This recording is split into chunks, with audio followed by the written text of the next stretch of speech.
Hi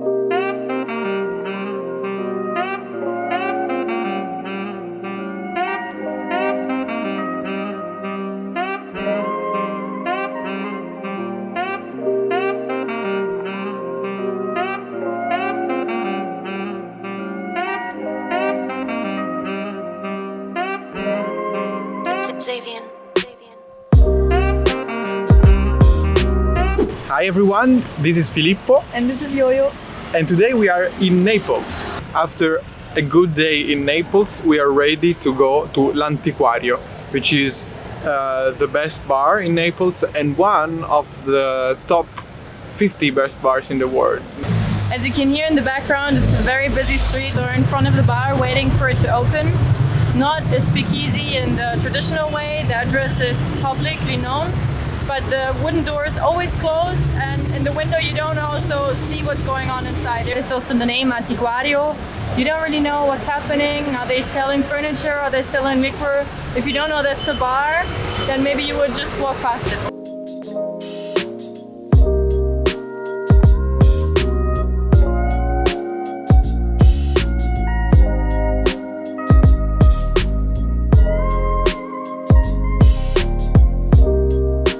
So we just got in, got greeted by the nicely dressed staff. You go through a curtain and then you're inside of this very cozy space. It feels very exclusive, feels very fancy. It's just the right place for a fancy cocktail bar. We just checked out the menu, and something that struck our attention is how simple every cocktail seems to be. Not too many ingredients, not too much flair, but some combination that's very interesting in my opinion. My first cocktail will be a Portalba, which caught my attention because apparently it's a mix of a whiskey, a rum, and just an addition of carob honey.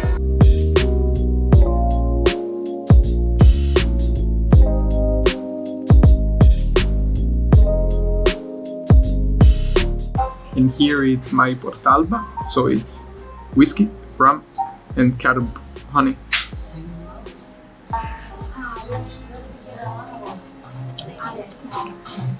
The rum and the whiskey are kind of, they both coexist, and they are like following each other, they are chasing each other, they're running around your mouth, and around the mouth there is the carob honey that just makes everything fit together somehow. And I gotta say that I was expecting something more disconnected, something more loose, but actually all the ingredients really match in a round circle. I was a little scared of having two different alcohols with just one other ingredient, that it was going to be too bitter for me, but it's actually super smooth. It's super drinkable also for me that likes more sweet cocktails. So I ordered the Feminello, and it is composed of brandy, peach liqueur, white bitter, and ginger ale.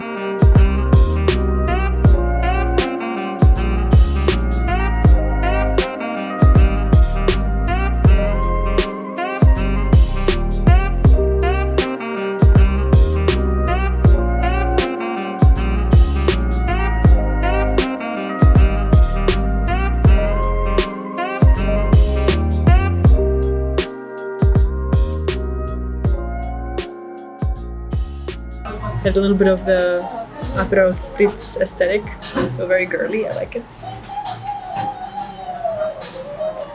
I love fruity cocktails, I love ginger ale especially, and the bitter inside gives it this little bit of, complexity, this sophisticatedness that makes it this kind of cocktail that you can sip very slowly in a bar in such a fancy environment. It really fits with the whole bar.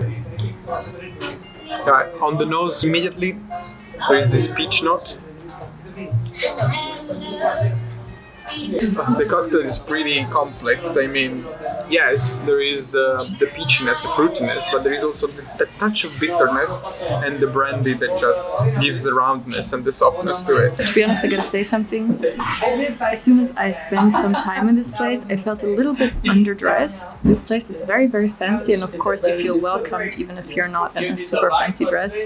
But it might fit a little bit better to the atmosphere if you came in a little more smart casual dress. Right now I'm really noticing how fancy this place is, and that when you're just here on holiday and you're just in your normal streetwear, maybe if you care for this, you'll probably feel underdressed when you're here. I saw somebody else in the bar ordering it and I fell in love. I already saw it in the menu and I was thinking, oh, should I order it? But when I saw it coming to another table, I was like, okay, we need to take it. The carousel of Negroni. So here it is. It's 3 different kind of Negroni.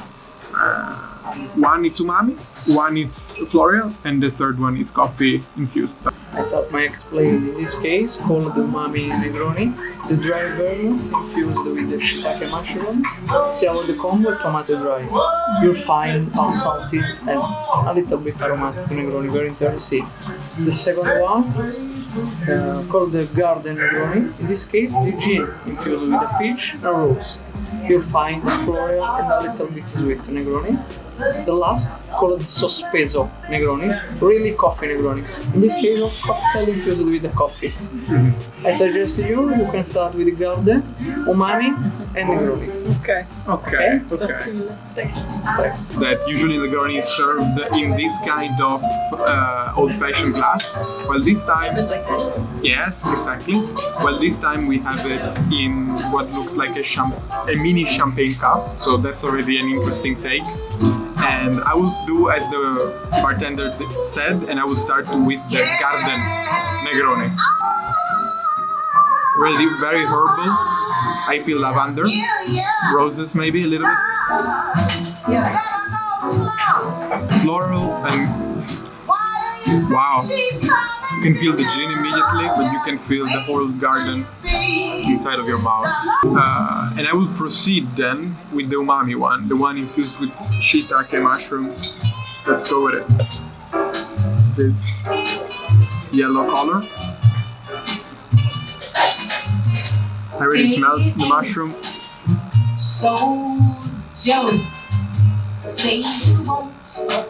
But I don't have to hide that I have a preference for umami cocktails or salty cocktails, so this one will probably be my favorite of the 3. Really, I mean, I feel that the cocktails that are infused with umami taste, such as mushroom, which is like the king, I would say, have this complex taste that it's unbeatable. It's like, it lets you sip it and then keep tasting it for like 5 minutes, and you can still feel it changing on your tongue for a long time, and it's just unbeatable. Third one, we go with the coffee infused. Yeah, I can smell a slight hint of coffee. Let's go with the taste. Oh wow! It's not just coffee. It's burnt coffee. You know, it's very, very, very dark roasted coffee. It really gives you the impression of having an espresso with the addition of a little bit of gin. But it's Negroni. So yeah, the winner in the carousel is definitely the espresso one, I would say.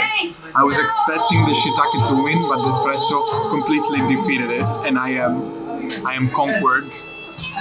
I took the garden one, the rose infused. Let me take it.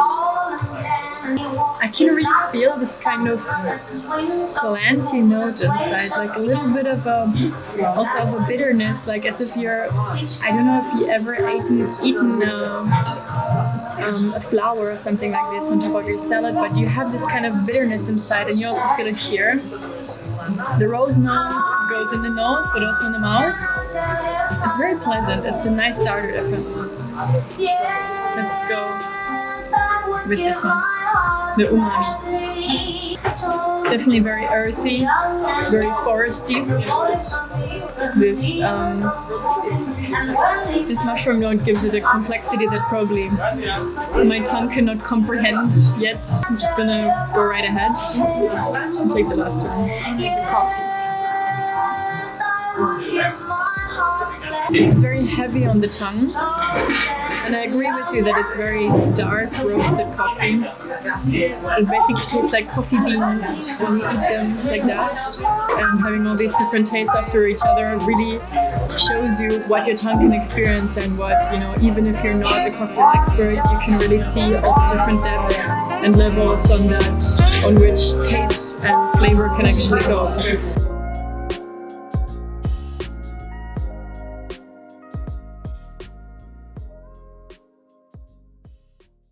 So we just came out of the Antiquario. I gotta say I was really satisfied. Very simple ingredients, but it completely mirrors what is Italian and Napoli cuisine, which is simple ingredients but amazing results. So few simple ingredients can get you an amazing cocktail if you know how to treat them. And it's also about the whole atmosphere of the place. You come in and you feel like you're in a fancy place, an elegant place, but you're still being so welcome. The stuff is so nice. Everybody treats you so well. And we even got into a conversation with the barman to talk about while we're filming and what our content is about. And they even gave us some cards of their place. I have to say, I understand why this bar is in the best 50 bars in the world. They earned it. They do. So definitely come here. If you're in Napoli, don't miss this.